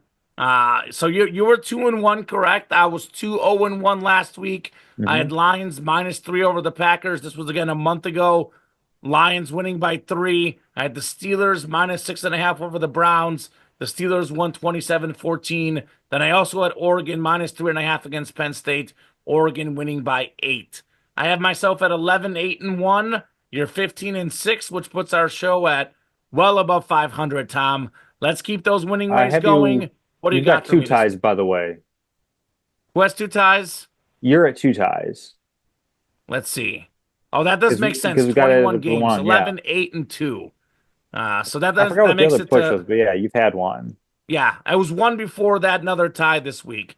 That sounds about right. Because what, 21 games, 11-8 is 19 with the second tie, Hmm. 21, and then 15-6, 21 games. So that makes sense. Yeah, So, so for this week, I've got two that I feel really confident. Of okay. course, I've talked about the Vikings +1 against the Rams on Monday Night Football in the Super Wild Card round. Don't let the Lions game fool you. The Vikings are a legitimately good team. I think that they're going to be just fine against the LA Rams, a team where I think it's a different level of class at the NFL level. And then, of course, with Notre Dame picking them to win, so I may as well take the 1 point spread that is currently listed on Bovada, which is Oh, a pretty great number. If you wanted to go money interesting. line at -120, that gets you a little bit better, or no, a little bit worse of a night. Excuse me, it's minus One, yeah, okay. 115. All right. I see it at 1.5, but you got a better line than Oh Bravada, so yeah, good for you. Take your absolutely. point. The last one, I I don't like anything else, frankly. Okay. And so it, with your kind permission, I'm willing to just let it roll on points for the Commanders and the Buccaneers game. If you're willing to let me just tag along with you on Sure. that Come one. I on mean, down, Tom. I looked, I scoured the college games. I looked at NBA, but I was like, I haven't been paying close enough attention to the NBA to feel confident picking anything, even my favorite, point rebound assist props. I don't like any of these spreads. I can't really tell anything of the lines. Like maybe the one that I have some decent confidence is that 43.5 number for Steelers and Ravens just because of the inclement weather. But even then, I don't really know. So what did you have it? Was it 49.5? That's what I see on Bovada. What do you have for Oh, I the have it. I have it at 50.5.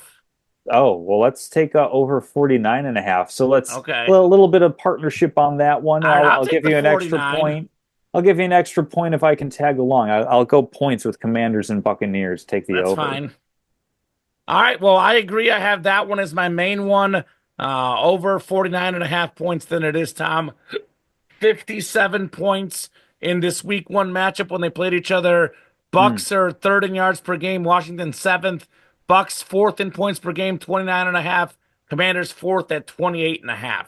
Looking at 29 points each, 58 total on average, well above the 50 points. Sure. Both defenses, by the way, allowing about 23 points per game.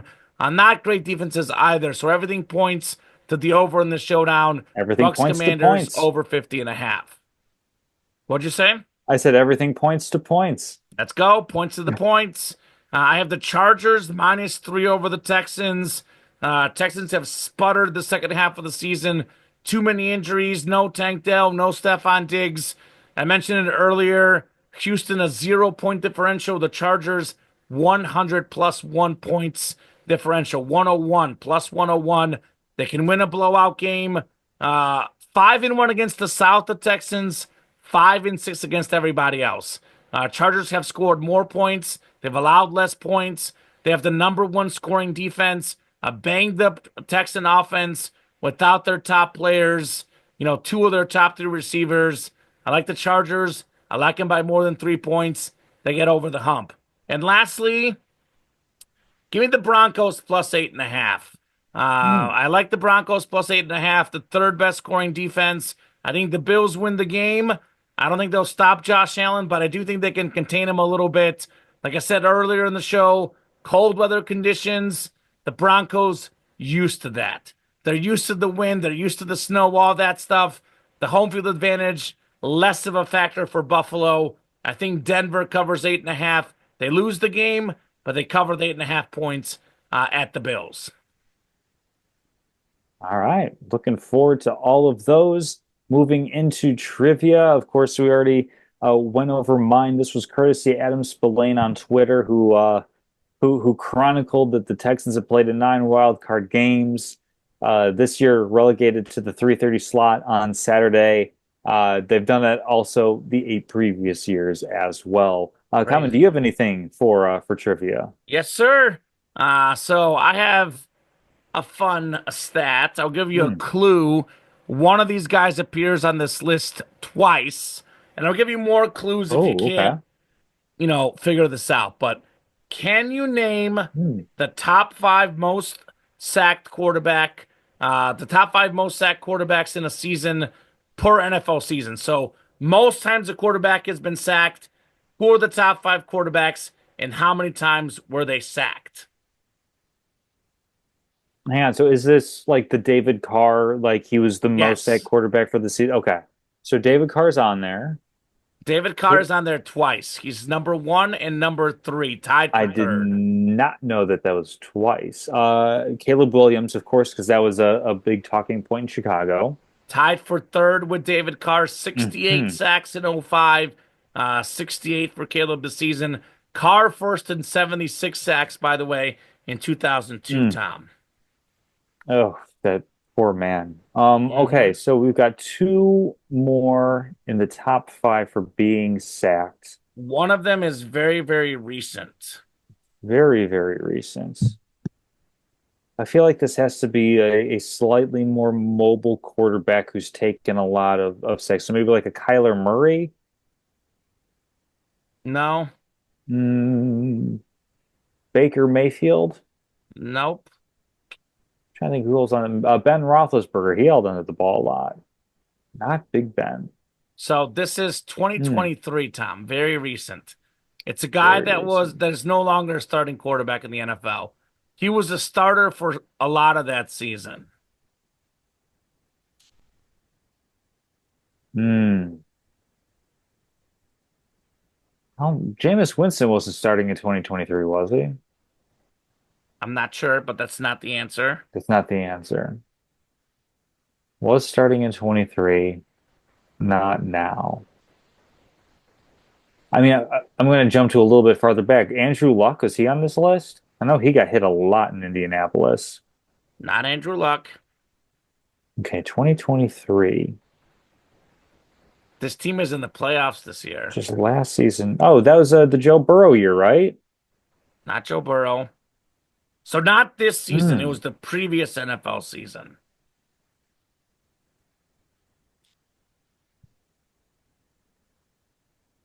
And the team's in the playoffs.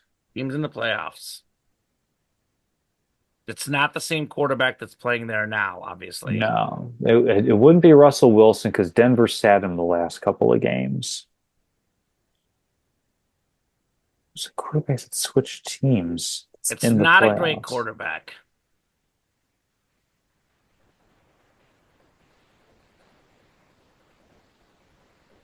I'm literally going like team by team. Not Baker, not Jalen. Not Sam Darnold. He didn't start enough. They're getting warm. Jared Goff? So it's not a guy that's currently in the playoffs. His Oh, former team is in the playoffs. oh, I did the reverse of I that. gave you the clue wrong too, probably. My bad. Well, if it's getting warm with Sam Darnold, I'm thinking Kirk Cousins, perhaps. You're also warm, in a sense. In a sense, not Brock Purdy. He had a lot of Not Brock Purdy.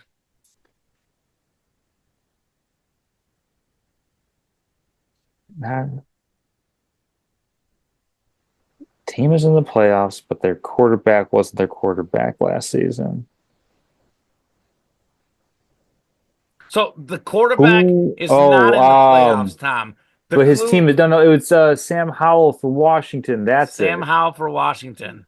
Oh yeah, because I remember he came in for Geno Smith in one of the Seattle games and immediately took like 7 sacks. It was the So he most was bizarre thing. 65 in Yeah, I forgot 2003. about that. And then you're missing the number two guy who was sacked Mm. 72 times. It's a dual threat quarterback from back in the day, Tom. This is more of a guy that, like you were guessing, Hmm. does run around a lot. Back in the day. Are we talking Yes. back in the day like our childhood or even further back than that? Right before our childhood, we would not have really watched this guy. Randall Maybe we Cunningham? saw him probably too young to really. I don't remember. Like, I know he was a quarterback when we were very, very young, but we would have just missed him Mm. for Is it basically Randall the era Cunningham? before Randall Cunningham. Yeah, I was So trying to like narrow that one down. Yeah. 86 times sacked in Oof, 1986, 72 times sacked, Tom. that's too So many. too Too many, many. too many. Statements of the week. So my statement of the week coming off the holiday season is sometimes less is more. Sometimes we don't always need a more of a too much of a good thing can be a bad thing. And I'm talking in particular about football, of course. Heading Oh, into week 18 this season, all of 6 games had any sort of tangential relevance to the playoffs. And even then, 2 of those were, like I said, tangential. Basically, the Miami Dolphins and New York Jets game that only mattered based on if the Bengals were going to go get into the playoff or if the Dolphins had a shot, and then of course of consequence the Broncos and the Chiefs. But that was a foregone conclusion based on how the Chiefs decided to handle that game. That means that 10 games meant relatively nothing. Really, the only important game I would say was that Baltimore Ravens Cleveland Brown game, which wasn't overly compelling.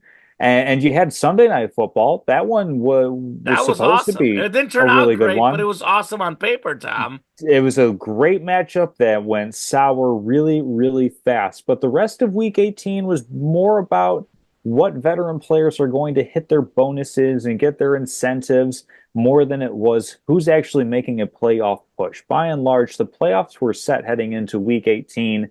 And when you look at the college football playoff, and you know me, Common, I've been railing against this since rumors began.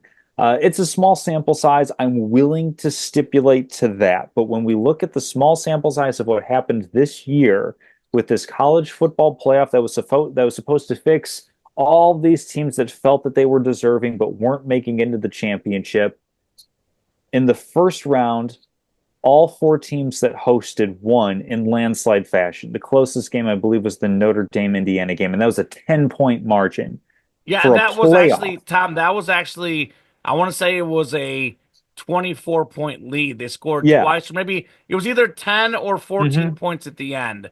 So it was a Yeah. 20 plus point lead And until that was the garbage time. closest one. That was the closest one in a playoff, the best of the best, where there's evenly matched teams. You Sure. turn that around, round two, all 4 of the teams that had a bye week, the 4 teams that earned having a conference championship, all those teams lost.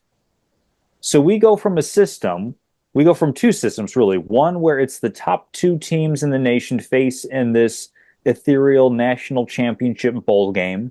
And then we go to a 4 team playoff where we see some threes and some fours, but a lot of people are really, whinging and complaining about, oh, the team that was left out, the 5 team. Well, we really had a shot at making it. What do we have this year? This year we have 4 teams, none of whom won their conference championship game. Uh, I mean, Notre Dame doesn't have a championship game, so they kind of sit outside the rule. But Penn State lost their conference championship game. Ohio State didn't even play in their championship game. And Texas, the SEC representative, lost to the better SEC team in Georgia twice. This is a year where we're going to crown by name a national champion in the college football playoff in the college football sphere. But by no means does this represent the actual best team in the college football game or college football landscape. By all accounts, an Oregon and Georgia game would have been really entertaining to see this year. I think that's how it normally would have been. I think that with a little bit more, we have now diluted what it means to be a champion in college football. We've diluted a little bit of the NFL season as well. It's all for the almighty dollar. I understand completely why it has been done and why it's not going back. But it's going to be very interesting to see the college football playoff if these sorts of results kind of start to carry out into future years, what changes are going to have to be made so that the teams that are actually at the top, the teams that go 13 and 0, that win their conference championship, actually have a legitimate shot at winning a title. Maybe I think ideally it's an 18 playoff. I think that's kind of been the biggest expansion to which I would go. But it's just really unfortunate how in chasing more, we're actually, in my opinion, ending up with less. I think I would lean towards the 8 team field as well, Tom. But I think even if you're going to stick with a 12 team field, you got to do the seeding based on best teams, not conference But champions. what does that mean? Arizona, like Arizona, It's subjectively, what team looks like the best team? I Because I mean, guess. Arizona State and Boise State being 3 and 4 seeds. I mean, that was kind of wild if you think about that. Those teams getting seeds that high when clearly those are not teams that are top 4 teams in the country. So I get what you're saying. Unfortunately, Tom, that's going to happen. Even in the 4 field CFP, we had some games that weren't close. Even in the BCS era, we had some championship games that weren't close. The problem with that is, Tom, college football, these kids are so inconsistent game to game. They're not Hmm. professionals. It is very hard to simulate exactly what we're going to see. Uh, my statement of the week, not super like interesting compared to most of mine, but I mean it's the NFL playoff preview, so I got to go with my NFL playoff thoughts, and those thoughts are the National Football League is in big trouble. Uh, all the NFL teams are in big trouble except for one, the Kansas City Chiefs. Oh, Uh, okay. they the rest of the teams are in big trouble. All the hate the Chiefs keep getting online. You saw what happened when they had the Burrowhead hate. How that fueled them to win. Now Trent McDuffie's not in the Pro Bowl. Mahomes is not in the Pro Bowl. Everyone's talking about Travis Kelsey being washed up. Everyone's talking about this Chiefs team. You know, a lucky 15-1. They got some more guys healthy. Hollywood Brown, Pacheco. They figured out the offensive line. They put up 27, 29 points against the Texans and the Steelers, 2 great defenses. The Chiefs' offense is coming around the corner. The Chiefs' defense looks really good. I think this is a really, really good football team that are hitting their stride at the right time. And I would not want to be all the other NFL teams having to face an angry Chiefs team, a Chiefs team that's just a little bit more focused come playoff time, a Chiefs team that's had time to rest, recuperate, plenty of time to watch film, plenty of time to work out the kinks.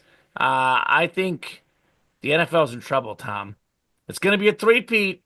Chiefs first the field. Mark it right down. Three-peat for the Kansas City Chiefs. The first ever 3 straight Super Bowl run in NFL history. I know the Packers had the NFL championships into the Super Bowl, but as far as in the Super Bowl era, the actual Super Bowl trophy, the Vince Lombardi trophy now, no one's won it 3 years in a row, and that stops now. The Chiefs get the three-peat, Tom. I'm not gonna lie. You had me in the first half. I was like, "Oh, where are we going with like some big take on the NFL?" I was like, "Nope, it's just another Chief rant." Okay, Sorry, Tom. okay. Like I said, it's not my best work. It's not my most original statement. It's not a surprising statement, but I just want everyone to beware. beware of those Kansas City Chiefs. Well, we'll see. Awesome. They did the Uh, thing that you don't like. They sat against 23 days between games. I They think might be rusty. I think as a rule, Tom, I don't like it, but I think I've seen them do it before. It's not the first time they've done it. They did it last year. They're a Yeah, team that's it's very equipped. By the way, complete BS. They're doing it to avoid the Bengals. They rested their starters last season. They want to yeah. get these guys healthy. I think Mahomes, Kelsey, these guys are built different. I don't think they need, to have that sharpness. They're just a little bit different. They know the offense inside and out. Your hmm quarterback, your coach, your star, pass catcher, they're an exception to that rule, in my opinion. The whole Well, rust versus rest. and you know me, I don't even think it's really a rule. I think it's the classic post hoc ergo propter hoc, where if a Hmm. team rests all of its players and then they loses, well, clearly it's because they rested all of their players. But then if you play your players and they get injured, it's like, well, clearly they're going to lose because they didn't rest their players. I agree. It's a big nothing burger. It's Mm. True. I mean, yeah. for the most part, I agree with you. It's that's a really steep step down from post hoc ergo propter hoc to nothing burger, but such is I life. love what you're saying. I have no clue what you're saying, but I love it. No clue what in the It's world you're Latin. saying. All, It's all Latin I heard is for burger, and after. now I'm getting hungry, Tom. That's all I heard. Burger? Oh, that Well, sounds delicious. enjoy a late night snacker for our viewers and our listeners. Enjoy a whatever meal's next on the horizon for you. As Jerry Seinfeld says, if you spoil one appetite, don't worry, another one's coming down the pipeline. Oof. Boy, that is certainly true. All right, Hmm Tom, great show. Thank you so much for co-hosting with me. Thank you so much to all our listeners, all our viewers. We hope to get this back next week, whether it's next week, the week after. We'll have plenty of these playoff updates in a few weeks, a Super Bowl preview, a national championship college football preview, a lot to get into. Cannot wait to talk sports with you in the weeks to come. Have a great night, Tom. Great night for everyone, and we'll see you soon.